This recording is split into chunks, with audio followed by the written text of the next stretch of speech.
ఇంత నిర్లక్ష్యం, ఇంత నిర్లజ్జగా చెయ్యందాని అబద్ధం చెప్తూ ఇంకా పైగా ప్రధానమంత్రికి ఉత్తరం రాసిండు. ఎన్ని అబద్ధాలతో కూడుకున్న ఉత్తరం. గా ఒక్క ఉత్తరం మీద చర్చకు నిలబడితే చాలు.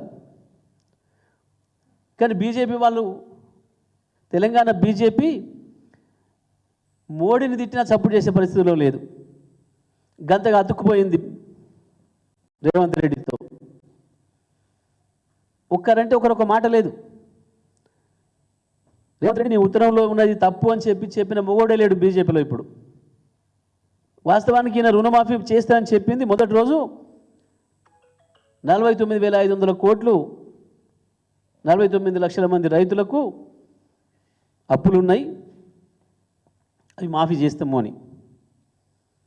దాన్ని 30 తెచ్చి 28 చేసి స్వయంగా క్యాబినెట్లోనే 28,000 కోట్లు ఇస్తున్నట్టు శాంక్షన్ చేసుకొని రిలీజ్ చేసింది 18 అని చెప్పి. ఇవాళ రైతాంగానికి చేరింది ఇప్పటికీ కూడా 12,000 కోట్లే. 49 నుంచి 36 నుంచి 28 చేసి అసలు ఇచ్చింది 18 రిలీజ్ చేసామని చెప్పి ఇప్పటికీ రైతాంగం చేతికి చేరింది కేవలం 12,000 కోట్లు. ఇక మిగతావన్నీ పచ్చి అబద్ధాలు.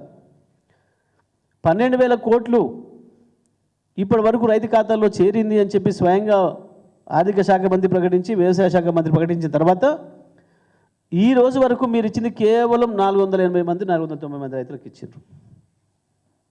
అంతమించి ఒక్క రైతు కూడా ఇయ్యలే. గత 3 నెలల కాలంలో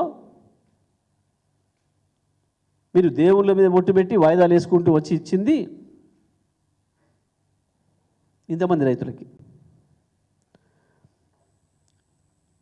2 లక్షల మంది చేసిన ఒక ఆయన మాట్లాడతాడు, ముఖ్యమంత్రి మాట్లాడతాడు స్వయంగా 2 లక్షల వరకు చేసిన అని. అదే వ్యవసాయ శాఖ మంత్రి కాలేదు అందరికీ అని చెప్తాడు. ఊళ్ళలో ప్రజల్ని అడిగితే కూడా ఎవరు మాకు కాలేదు, 40,000 ఉన్నోళ్ళు కూడా కాలేదు అని చెప్తున్నారు. వందలాది మంది రైతులు బహిరంగ చెప్తున్నారు సోషల్ మీడియా ద్వారా, ఇవో నాకు 50,000 ఉంది, నా భార్యకు 60,000 ఉంది, ఇద్దరికి గాలే. నాకు 1,00,000 ఉంది, నా భార్యకి 40 ఉంది, మా ఇద్దరికి గాలే. మా అన్నదమ్ములకు 40 ఉంది, మా నాయనకు 30 ఉంది, ఒక్కరికి గాలే.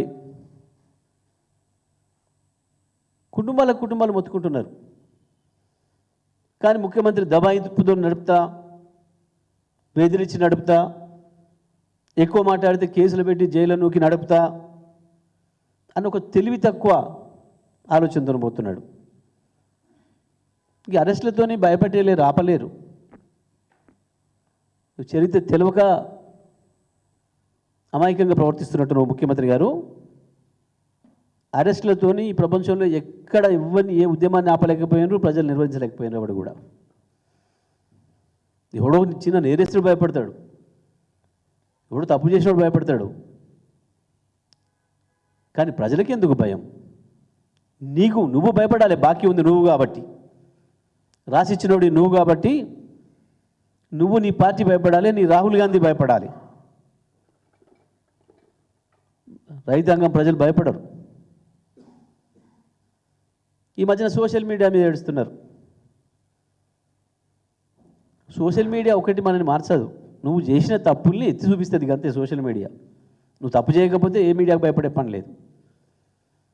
సరే, పెద్ద మీడియాని భయపెట్టిస్తుండవచ్చు నువ్వు, వీళ్ళకి చాలా అక్కర్లు ఉంటాయి కాబట్టి నీతోని.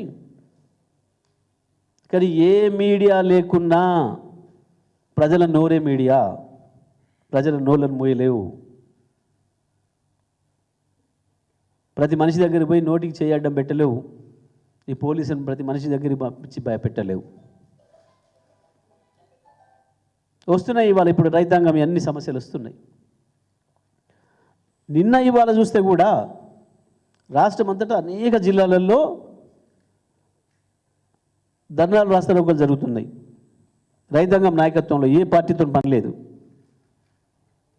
ఏ పార్టీ సాయం అవసరం లేకుండానే రైతాంగం రోడ్ల మీదకి వస్తున్నారు. ఇక ముందుంది ముసల పండుగ, ఇంకా 10% కూడా చక్కగా రాలేదు. ఇప్పటికి వచ్చిన కాడికి పాపం రైతాంగం ఘోరంగా మోసపోతున్నారు. 1800 1700కి అమ్ముకొని వస్తున్నారు బయట దళారీల దగ్గర.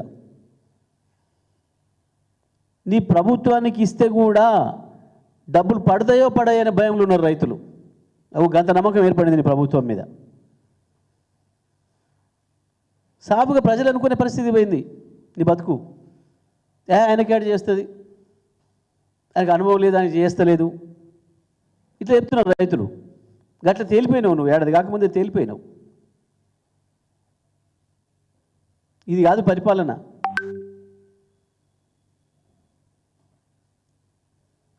కొత్త ఇయ్యపోతే ఇయ్యపోయిండు, పాతయ్యని ఇయ్యరాదా అని అడుగుతున్నారు ప్రజలు.